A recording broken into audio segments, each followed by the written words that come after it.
Hello, world, and welcome to episode 239 of the Geek Leader Podcast. I'm your host, John Rauda, and today's sponsor is A2 Hosting.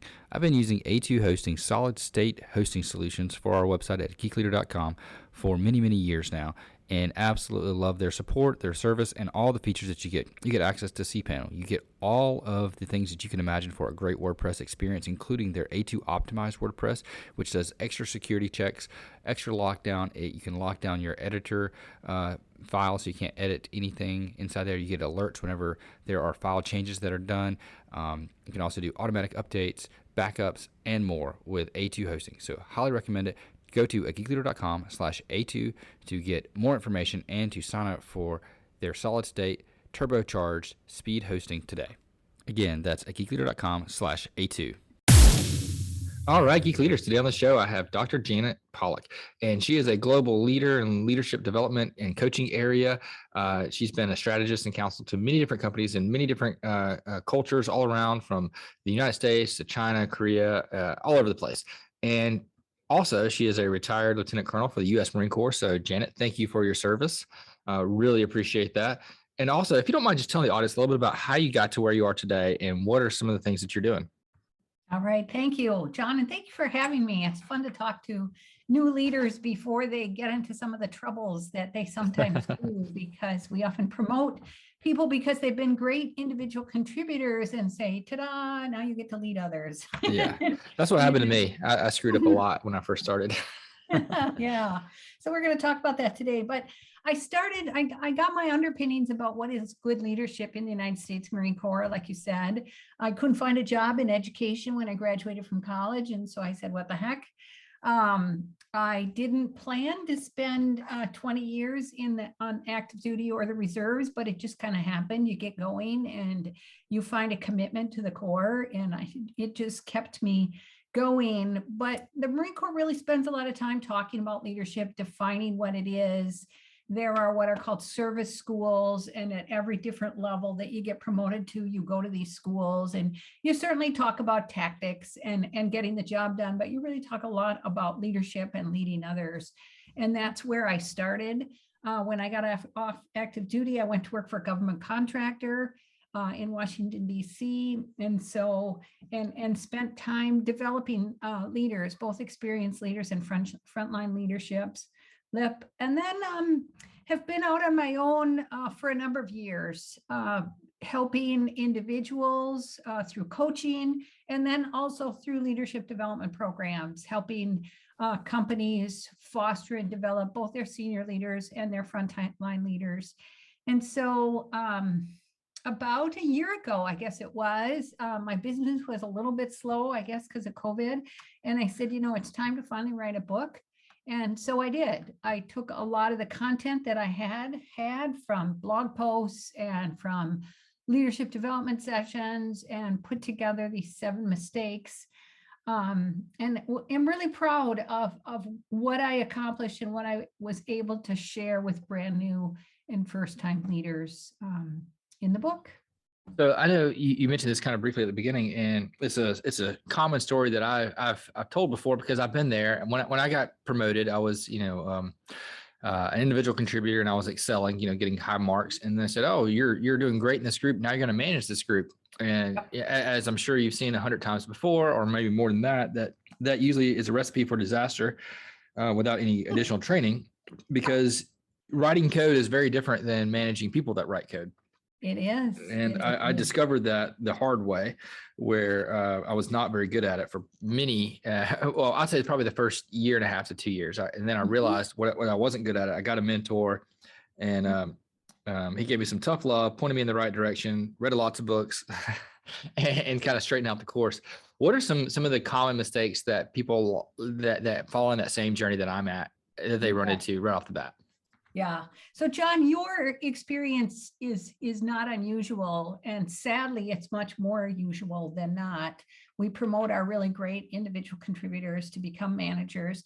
In fact, the national statistic is that the average person is promoted to a supervisor or a team lead the first time when they're about 27 years old, and they don't get their first leadership development experience until they're about 45. Wow. Yeah. Wow. Yeah. So, there's lots of time to learn and grow.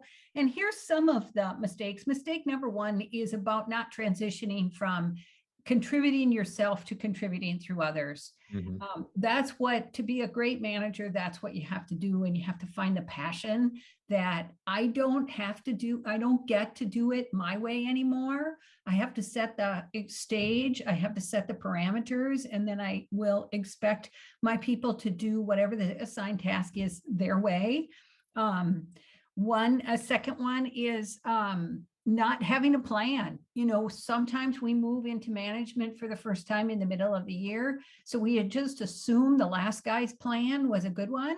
And we don't sit down with our teams and say, okay, here's what we're supposed to accomplish. Does this still make sense now that we're halfway, 3/4 of the way through the year? Let's confirm who's responsible for what. Are there any changes that we want to make? So really setting the expectation that here's what we're going to accomplish collectively. Another mistake is not developing your team. Fundamentally, it's a manager's job to develop their team. I think new managers often think, oh, I'll just send them to training, or I'll send them to a podcast that I love, or to a TED Talk. And while all of that helps, it's not the most effective way to develop your skills. And so as a manager, your job is to help people learn and grow. And learning and growing is one of the things that will promote retention. And then the last one that I'll highlight, there are still a few more, is the failure to give and receive feedback. So what we know from a great deal of research is that the leaders who are most self-aware, they understand both their strengths and their weaknesses, are much more effective than those who have a different sense of themselves. And so getting in that habit, creating a habit in your team about asking for feedback, both the good things and the things that you could do differently next time, kind of sets that framework again for constant development and constantly improving and modifying the capabilities of the team. Yeah. I know for me, like when I look at this list that you just gave us, I fell into pretty much all these. For starters, it was, I got promoted within my own team, right? So of course, I thought what we were doing was the right things to be doing. So I didn't question it at all, just move forward. So I didn't really have a plan, but also I had an ego, right? And ego, I thought, well, I'm getting promoted. That means I must have been doing things the right way. So everybody has to live up to my standards, and not realizing that, well, we're different levels of developers and we're in different levels in our journey and different, levels in our career, and the output from each person is going to be a little bit different. And, so my ego kind of got in the way, and I kept trying to make them contribute. I kept trying to get into the code and write the code myself instead of growing them. And I remember my mentor just told me one day, he's like, look, you don't scale. You have to have a team that scales, and one person doesn't scale. Yes. So you getting in there and having to check everything and double check everything and micromanage is preventing your team from being successful. I think a lot of these, fall into just having ego issues. I think you're right, John. And I think it's even more so right now, post-COVID, than it ever has been. We're hearing about this great resignation. Yeah. My husband shared with me the other day that he read an article about the local coffee chain here in the greater Twin Cities, which is called Caribou. And they're having, like everybody, having a hard time finding enough workers. They're closing the stores early.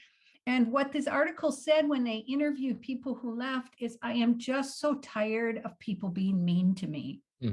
Complaining my coffee isn't hot enough, or I didn't get it fast enough. And I think a manager's role in those kind of things is just so critical right now, to reassure employees that they're valued, that they can learn more skills as they go along, finding out what do they want. Back to our coffee shop example. Do you really just want to work at a coffee shop because you're in college and it's paying the bills? Or, is small business management something that you're really interested in? And if that's the case, then I'll start to teach you about how we manage this little coffee shop. So I think connecting with individuals, and in your case, the developers, having an individual conversation with each one and talking about what do they aspire to, what does their work life look like in 2 years from now, and then how do we together facilitate that to reality? Yeah, no, I think you're absolutely right. And, During this great resignation that's happening right now, what should we as leaders, maybe new managers, because I'm assuming there's probably a lot more people now getting promoted as their managers are leaving, because it's easier to promote from within right now than to hire, because Yeah. it seems like positions are being scooped up really quickly. What should we do to make sure that we are encouraging and keeping our people happy, and helping them stay? Yes. Oh, what a great question, John. I think number one is making sure we're having regular one-on-ones with them. People tell me all the time, and I think IT is no different. Everybody's busy. Managers are often contributors in addition to being managers of others. And so they have a hard time squeezing in those one-on-ones. But I think those are paramount. It can only be 30 minutes. You talk about your employee. What are they feeling good about? What challenges are they facing? What are they learning right now? You have those regular meetings every other week, like clockwork. They never get canceled. And I think that in itself, that one thing goes to a long way to having people feel appreciated and not necessarily looking at that job board. Yeah, I couldn't agree with you more. So what do you recommend being the format for a one-on-one? Because I've heard lots of different things about it. I have my own way of doing them, but I'm just curious of what do you think the best format is for a one-on-one? Yeah, and I do talk about it in the book. I think the best format is to start with, how are you? I think this is a big thing that we learned during COVID in the last 2 years. Lots of people weren't well. Right. They were struggling because their kids were at home and trying to find enough bandwidth in the house so that everybody could learn. They were not missing their colleagues at work in some cases. So I think starting, let's think about that 30-minute one-on-one, starting with just 10 minutes about, how are you doing? What vacations do you have coming up? How are your kids doing? What are you doing to maintain your own mental health? Are you out running? Are you taking walks with your pet? What are you doing to maintain your own sense of self? And then I like to move next into, what have you accomplished? It's so easy to dig right into what's not going well, and I'm behind on this task, and I think we're not going to get that task done. But to really, again, keep that in a positive way and say, so what did you accomplish? What are you feeling good about in terms of your work? So now that's another 10 minutes. And then our last 10 minutes are, what challenges are you facing? Are people not responding to your requests for time? Are you finding that the testing is more difficult than you had anticipated? Are you picking up somebody else's work and it wasn't done quite as thoroughly as you had hoped? But spending those last 10 minutes about what's getting in the way, and then each of you take on some assignments. So it's common and it's okay that a manager says, okay, I'll take that one on. I'll talk to so-and-so's boss and see if we can get a little bit more time for you. Certainly a bulk of the to-dos come to the individual, but the manager isn't necessarily free of helping and supporting from that one-on-one. Yeah, it sounds like the manager's job is to find the roadblocks and remove them. I think you're absolutely right. Yeah. Yeah. Yeah. So that's kind of similar to my one-on-ones. I like to do walking one-on-ones. So we get out of the office and walk around, because I feel like, someone coming into my office is intimidating. I don't know why, but some people have told me it's intimidating to come into my office. So we just meet in the lobby and walk around outside. We have a beautiful pond out here. We just walk around it and chat and talk about not work related stuff at the beginning. I never want to start with work. I want to start with, what your kid's up to, what's bothering you at the moment, what's going on outside of work, how's your wife, how's your family, how's your husband, how are people, and then we get into a little bit about projects, what's frustrating you, what can I do better. I try to put it more on like what can I do to make their job more successful. Yeah. And very little about what I need from them. I mean, I can send them an email about what I need for them. I don't have to do that during a one-on-one. So that's kind of my approach. But I found that just being outside and walking helps people open up a little bit more. I think you're right. And you're in a different framework because you're side by side rather than face to face. Yes. And so it is more of a casual conversation. And I think you can stay on that. How am I doing? Hmm. John, the only adjustment I'd ask you to make is to make sure you spend time on what am I learning or what did I accomplish? Yeah, I think that's good. Folks that work in IT, the work is hard. The systems don't work like they've been planned. There's new things new requirements or new considerations that pop up even in the best planning. And so, to be able to ask that person, so what have you learned recently? What do you feel really good about?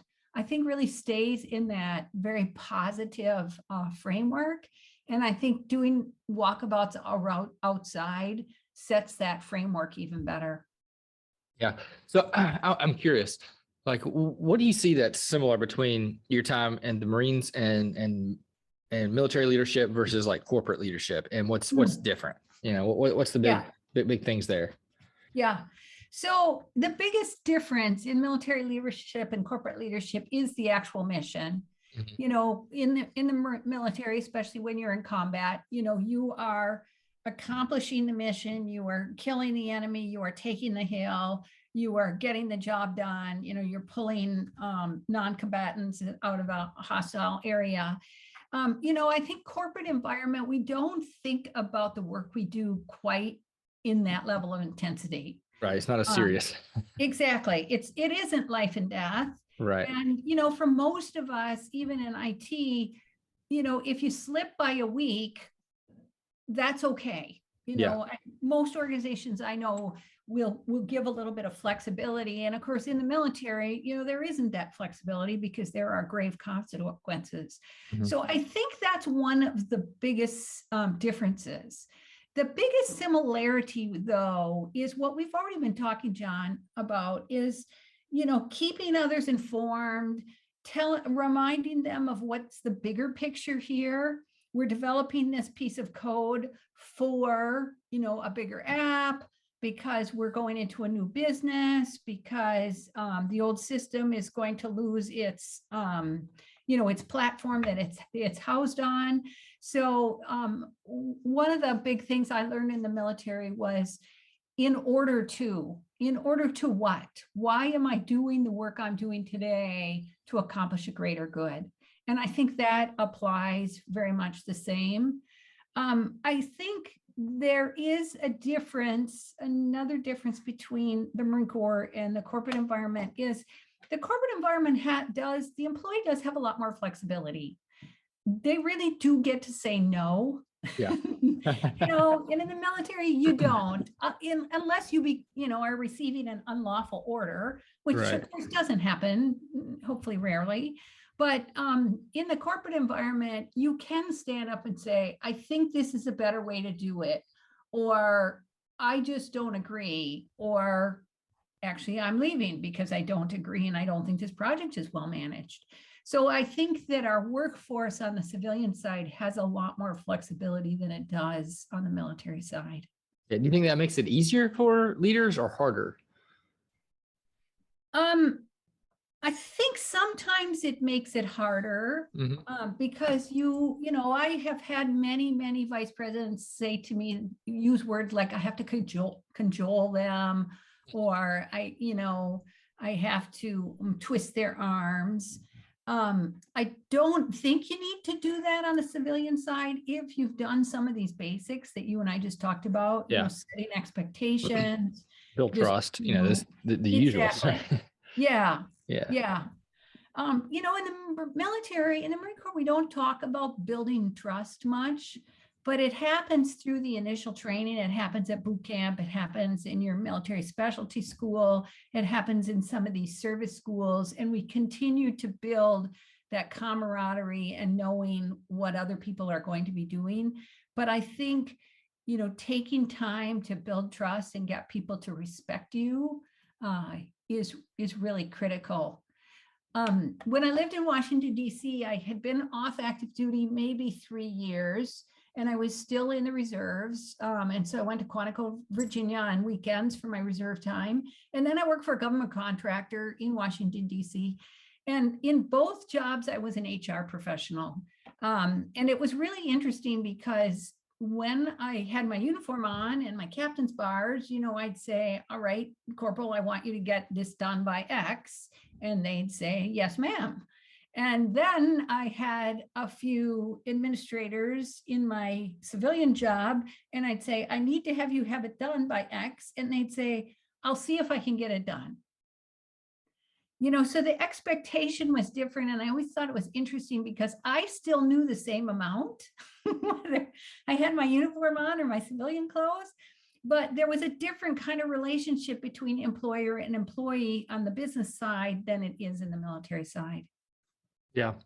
Yeah, no, I definitely see that. And, there's been times where I know I've had conversation with other leaders that's like, I wish, we had the chain of command and I can just order them to do this thing, but then, I mean, I like the fact as a leader that people have the choice to say no to me and correct me and help me, and I had Coach Havlick, he's a former Navy SEAL on the podcast a while back. And he said, one of the things that leaders really need is that their master chief. They need that person that's willing to take them aside and to say, hey, Captain, I like what you're doing, but here's what you need to, here's where you need to correct course a little bit. And you got to have that person to do that. Otherwise you're not going to get better. You're not going to improve yourself.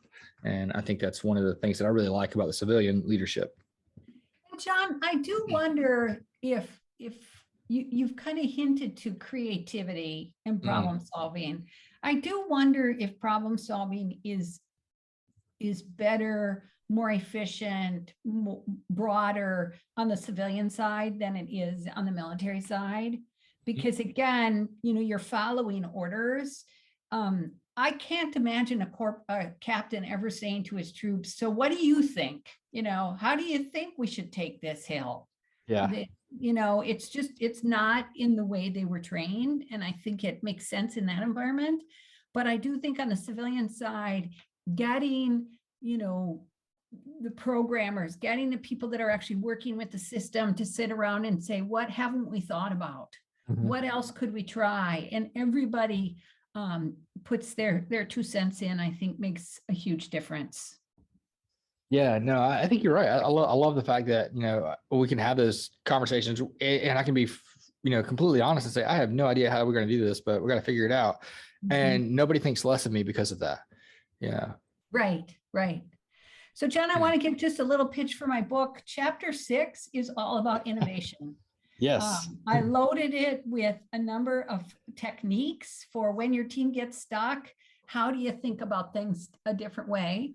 One of my favorite techniques is make it worse. And it not only works, but it's a lot of fun. So you say to the team, okay, how would we make this worse? And then there's some kind of fun bantering. Well, we could shut down the app. We could not test anything. We could only have 3 fields for customers to enter. We could, and then what you do is you turn that around, you say, okay, how would we resolve each of these make it worse ones? And out of that process, you come up with some really brilliant ideas. I worked with a team in Singapore once, and they used that technique, and they came up with a $4 million savings. Wow. Yeah. See, it's kind of one of those things where it's almost like, how would that work? How would making something worse make you improve upon it? But a lot of times doing things in that order kind of, it almost takes down the walls that your brain is, hindered in. It puts I heard it was an author. Oh gosh, who was it? Todd Henry said that the great ideas come in the margins. They don't come, in between the lines, like where you're writing, they come in the margins. So, you got to break those walls down. And I love that idea of making things worse. What are some other ways that I can help encourage my team to innovate? I think you can, first of all, take time to do it. So maybe you have a problem at hand. Traditional brainstorming doesn't work great for innovation. I think using some techniques, I listened to Adam Grant the other day, and he was saying actually he's finding brainstorming on chat in a Zoom is very, very effective because everybody puts their ideas in, and there's not any, you get past the, oh, this is a dumb idea, because nobody's verbalizing their ideas. And so you literally allow for 3 or 4 minutes of chatting to get all these ideas in, and then take them from there. I think equally is effective is giving people 5 minutes to do their own brainstorming, because they get when you do it as a group, you get intimidated by the smart guy or the loud guy or the one that always is the teacher's pet. And so if you give everyone a few minutes to come up with their own ideas, I think that's another way to create some breakthrough in their thinking, because then these good ideas can get put together or torn apart or matched in different ways. Yeah, I think that's great. I know whenever I'm trying to solve a problem and get our team together, one of the things that I do this already every week. I have from 11 to 12 every day is my project planning time, where it's not really project planning. It's to think about ways that we can improve. Strategies. How can we get better at this? How can we, as a team, deliver software quickly? Or how can we maintain increase our cybersecurity footprint and our knowledge, there? Or what can we do? And I think having that block of time that's always there, that you're not going to get interrupted with a meeting, you can, and hopefully I know my team's will be listening to this, so they'll start interrupting me now, because they'll realize that it's not really a meeting that I'm in. But my icon turns red. It shows that I'm busy, and that's what I'm doing. I'm not getting sidetracked by something else. It's not like Cal Newport, I think, calls it deep work, having that deep work. Yeah, exactly. John, I'm going to share with you one more individual brainstorming technique. The technique is called mindstorming. And what you do in that time by yourself is you think about a problem, how do we get this done faster? And you have to commit to 20 ideas. 20 ideas. So Okay. here's what happens is, so you start writing down your ideas, and the first 5 or 6 or 7, are okay ideas. They're stuff that you've thought of before, but they're kind of common things. And then the next 6 or 8 items are wild and crazy, like, oh, maybe we shouldn't even be in this business. Maybe we should go run a coffee shop, or maybe we should move the offices outside, or, just wacky things. And then what happens to the mind, because they're solving the problem for you, is the last 5 or 6 items are golden. They're just like, because your mind has allowed you to put together this idea and that idea, and you come up with something that you hadn't thought of in the past. I think that's great. And I think it's one of those things where I was listening to an author tell me one time that in order to have one good page of writing, he had to write 9 crappy pages. Sometimes you have to work through those bad ideas before the good ones come. I haven't thought about doing that as far as the mindstorming idea of having 20 ideas and and just throwing them out there until you get to that good one. But that makes perfect sense, and it's something I'm definitely going to start incorporating. Good. So what are some other things, like when I'm looking at this list we talked about earlier, when it comes to failure to give feedback and receive feedback? How much of that is fear? I think a lot of it is fear, John. Especially when you work with a team that well, and you have to collaborate together, and this person, maybe let down the team because they didn't deliver on time, or maybe what they delivered was just not very good.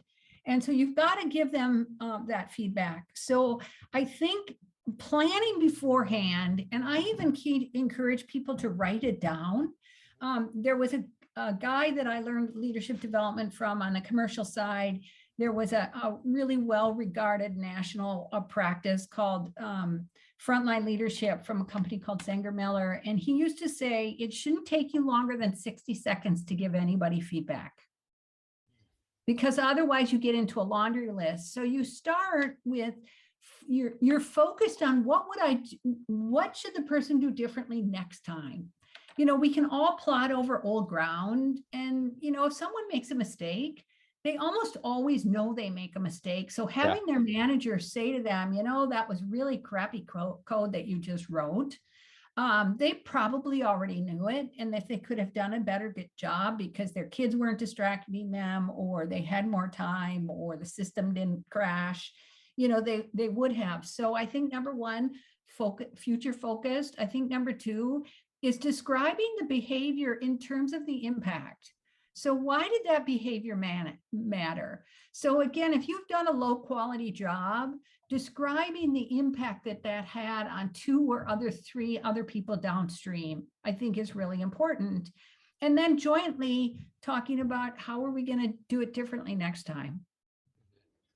I think that's good. I think the 60-second rule is really important because you see a lot of people, sometimes they either beat around the bush and never actually give a clear information about what the feedback is, or they pile on. They start piling on. And you're right. If you're there to receive feedback, you know what you did. You're not stupid, and you just need to get that out there. So I think that's a great rule. Yeah, that I'm definitely going to keep. I think one more thing around feedback is to avoid this thing called the sandwich. And when I'm leading leadership development sessions, people often say, oh, do the sandwich. It's great. And the sandwich is start with praise, then do feedback, and then end with praise. And while that seems like it's a very nice thing to do, I think the feedback gets lost. Yeah. And the person walks away scratching their head like, am I doing a good job or am I not doing a good job? Yeah, I've always found that whenever I do that, it's like the last thing I said is the thing that they remember, which is usually positive. So it's kind of like, well, did they even understand that was bothering me? Exactly. So, yeah, no, I think that's really good. So you mentioned that, during COVID, when you decided to put down all these thoughts and ideas and things that you've been working on, the blog posts, and compiling them together to a book, the 7 mistakes new managers make. Now that you've got that book out there, are there any ideas of new books on the horizon, or are you going to see how this goes first, or what's the thoughts? Well, 2 things. First of all, I am hoping to do small group leadership development, capturing these groups of new leaders, because in a 3 or 4 month program to help them learn some of these skills immediately and learn from each other. So that's one thing. I've developed some content. I think, it can be done very easily on Zoom or in live in a workplace. And so that's one thing. The second thing, though, that I've been scratching my head about is maybe the 6 mistakes new employees make. Oh, that's a good one. I think sometimes we are fearful of teaching our college graduates the rules of the road to be successful. I did my dissertation years ago on the college graduate experience during their first year of employment. And one of the things they said to me that was so profound is they got so little feedback. And I kind of wanted to say, well, welcome to the work world. You get a review once a year, and sometimes you don't even get that. So be grateful for that. But they explained to me, as college students, they get feedback all the time. They're taking 4 or 5 classes, they get tests, they get writing papers throughout the semester, they get feedback on that. It's just this constant flow of feedback. And then they suddenly end up in the workplace and nobody gives them anything. Either recognition or not. And so I've been thinking, could you help jumpstart the employee experience? Again, whether they're working in a coffee shop or, they're working in an IT department, to help them be more effective early on. Yeah, I think that's a great idea. Well, Janet, thank you for coming on the show. Really appreciate it. How can people find out more about the work that you're doing and pick up a copy of your book? Oh, thank you so much. It's www.inthelead.co, inthelead.co/books is how you can take a look at the book and order it. And you, through my website, inthelead.co, you can also reach out to me, and I would be happy to have a conversation about you and your team, or how you are doing as a brand new manager, or even do individual one-on-one coaching. Awesome. And I'll link that up in the show notes at geekleader.com as well. Janet, thanks so much for coming on the show. Really appreciate it. I appreciate it too, John. Thank you so much. If you enjoyed that episode, please leave a rating and review in Apple Podcasts. I'd greatly appreciate that. And also, don't forget to check out merch. We have some t-shirts that I've designed that are on at geekleader.com. You can click on the merchandise section there and check that out. And also, don't forget about the books from our guests. So if you like this guest and other guests that have written books, please go ahead and check that out at geekleader.com. I would greatly appreciate it, and I'm sure they would too.